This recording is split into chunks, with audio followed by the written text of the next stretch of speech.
Hello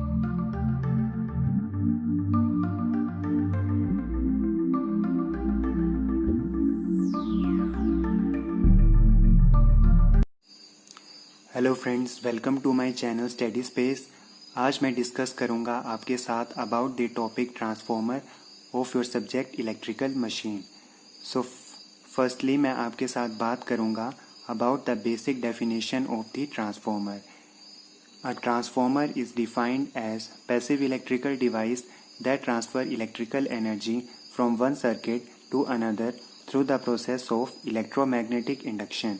तो जो हमारा ट्रांसफॉर्मर है वो एक इलेक्ट्रिकल डिवाइस होता है जो कि ट्रांसफ़र करता है इलेक्ट्रिकल एनर्जी को एक सर्किट से दूसरे सर्किट की तरफ, और जो उसमें प्रोसेस यूज़ होती है उस प्रोसेस को हमने नाम दिया है इलेक्ट्रोमैग्नेटिक इंडक्शन। नेक्स्ट अब हम बात करते हैं कि जो हमारा ट्रांसफॉर्मर है वो यूज़ किस लिए होता है। जो हमारा ट्रांसफॉर्मर जो है वो कॉमनली यूज़ होता है हमारे वोल्टेज के लेवल को इंक्रीज़ करने के लिए या तो हमारे वोल्टेज के लेवल को डिक्रीज़ करने के लिए। नेक्स्ट अब हम बात करते हैं कि प्रिंसिपल जो है वो क्या है ट्रांसफॉर्मर का, कि जो हमारा ट्रांसफॉर्मर है वो कौन से प्रिंसिपल के ऊपर वर्क करता है। तो हमारा जो ट्रांसफॉर्मर है वो म्यूचुअल इंडक्शन के प्रिंसिपल के ऊपर वर्क करता है। तो नेक्स्ट है अब आपके सामने ट्रांसफॉर्मर का डायग्राम। ये है हमारी प्राइमरी बाइंडिंग जिसके टर्न्स को हमने डिनोट किया है N1 के साथ। ये है हमारी सेकेंडरी बाइंडिंग जिसके टर्न्स को हमने डिनोट किया है N2 के साथ। प्राइमरी बाइंडिंग में हमने कनेक्ट किया है AC सोर्स को और सेकेंडरी बाइंडिंग में हमने कनेक्ट किया है लोड को। अब हम बात करेंगे वर्किंग ऑफ द ट्रांसफॉर्मर की जो हमारा ट्रांसफॉर्मर है वो किस तरह से वर्क करता है। तो सबसे पहले हमने यहाँ पे AC सोर्स प्रोवाइड किया।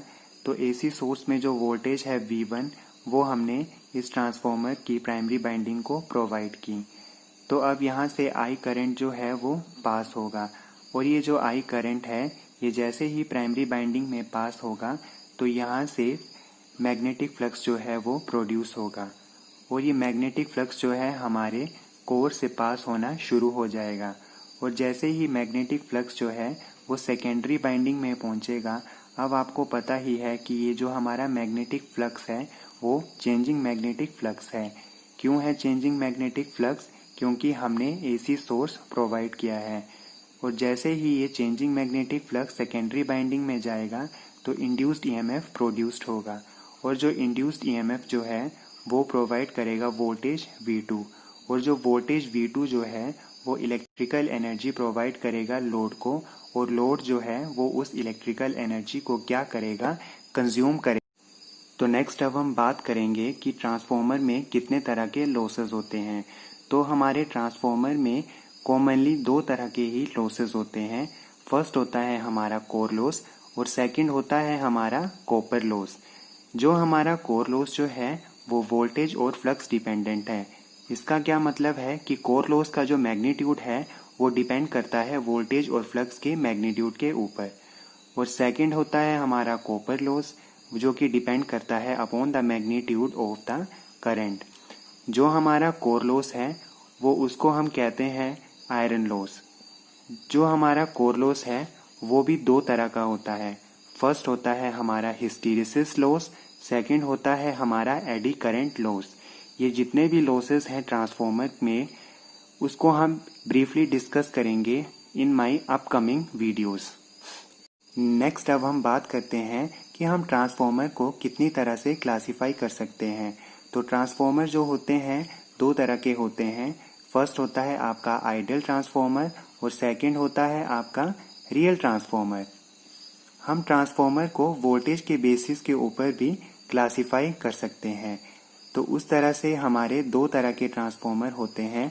फर्स्ट होता है आपका स्टेप अप ट्रांसफॉर्मर और सेकंड होता है आपका स्टेप डाउन ट्रांसफॉर्मर। तो अब हम आइए देखेंगे कि स्टेप अप ट्रांसफॉर्मर में क्या होता है। जो हमारा स्टेप अप ट्रांसफॉर्मर जो होता है वो हमारे वोल्टेज के लेवल को इंक्रीज करने के लिए यूज़ किया जाता है। इसमें क्या होता है, इनपुट वोल्टेज जो होती है वो कम होती है किससे, आउटपुट वोल्टेज से। अब हम बात करते हैं कि ये इनपुट वोल्टेज किसकी वोल्टेज है और आउटपुट वोल्टेज किसकी वोल्टेज है। जो हमारी इनपुट वोल्टेज जो है वो प्राइमरी बाइंडिंग की वोल्टेज है जिसको हमने डिनोट किया था V1 के साथ, और आउटपुट वोल्टेज जो है हमारी सेकेंडरी बाइंडिंग की वोल्टेज है जिसको हमने डिनोट किया था V2 के साथ, जो कि हमने डायग्राम ऑफ द ट्रांसफॉर्मर में देखा था। तो स्टेप अप ट्रांसफॉर्मर के अकॉर्डिंग जो V2 जो होता है वो ग्रेटर देन होता है किससे, V1 से। नेक्स्ट है आपका step down transformer. Step down transformer क्या होता है? स्टेप डाउन ट्रांसफॉर्मर हमारे वोल्टेज के लेवल को डिक्रीज करने के लिए यूज़ किया जाता है।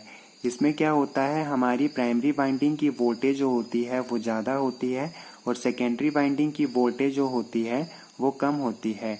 It means V1 is greater than your. Next अब हम बात करते हैं about the characteristics of ideal transformer, कि जो हमारे आइडियल ट्रांसफॉर्मर है इसकी क्या क्या विशेषताएं हैं। फर्स्ट है आपका नो लॉस। इसमें आइडियल ट्रांसफॉर्मर में किसी भी तरह का कोई भी लॉस नहीं होता है, ना ही इसमें कोर लॉस होता है, ना ही इसमें कॉपर लॉस होता है, ना ही इसमें एडी करंट लॉस होता है, ना ही इसमें हिस्टेरिसिस लॉस होता है। सेकंड पॉइंट है आपका एफिशिएंसी मैक्सिमम और 100%। जो हमारे आइडियल ट्रांसफॉर्मर में अगर किसी भी तरह का कोई लॉस है ही नहीं तो हमारी एफिशिएंसी भी कैसी रहती है, ट्रांसफॉर्मर की मैक्सिमम रहती है। नेक्स्ट है आपका नो लीकेज ऑफ फ्लक्स।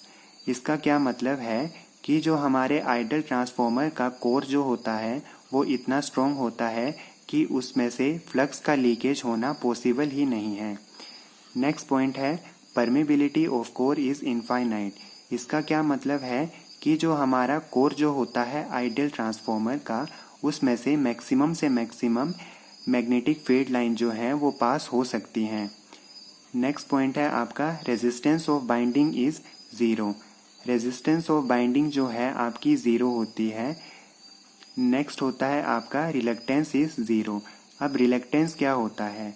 हमारा रिलक्टेंस जो होता है उसको हम कहते हैं रेजिस्टेंस ऑफ द कोर, जो कि ज़ीरो होती है किसके केस में, आइडियल ट्रांसफॉर्मर के केस। तो फ्रेंड्स आज के लिए इतना ही। अब मैं मिलूँगा आपके साथ in my next video. Till then stay tuned with my channel and like, share and subscribe more and more, and don't forget to hit the bell icon, and also stay home, stay safe, which is more important.